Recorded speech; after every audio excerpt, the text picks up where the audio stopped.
Kitang tanan nangandoy nga makabaton sa maayong kahimtang. Busa ni skarting makalilisang ang atong gaipatuman. May pipila ang magbunga gayon sa kabulahanan. Apan kadaghanan, dili maayo ang kadagatan. Taliwala ni ining tanan, daghan ang nagtuong makabutra ang kabulahanan.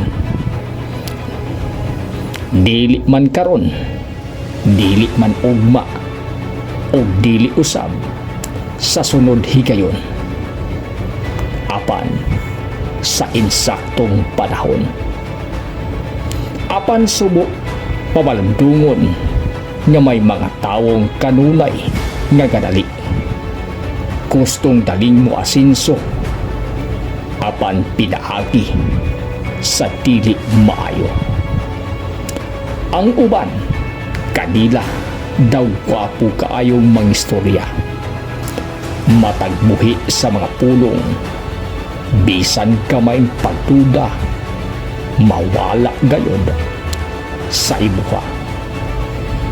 Pero may nagpahipi nga tuntuhon kanila.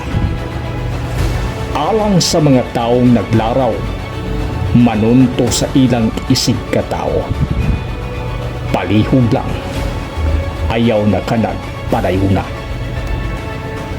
Kay makailad man ka, kaisa, kaduha, apan may kinutuban gayud kini. O magmata ka na lang, o sa kaadlaw, ang imo mismong pagkatao ang naalaot na. Alang usab sa mga taong gitunto, ayaw ihikaw ang paghatag pasaylo. Kay kung magpataas ka sa imong karbo, dili makabantay, lakip usab ikaw ang mayabo. Sa kanunay, kita nagtuo ang pag-asinso ni Buhigala, pag-asinso usaba sa atong nasona. Buot sabton kung tabangan nimo ang imong kaugalingon nga moasinso, sa malawang nga mitapang ka nga moasinso ang Pilipinas.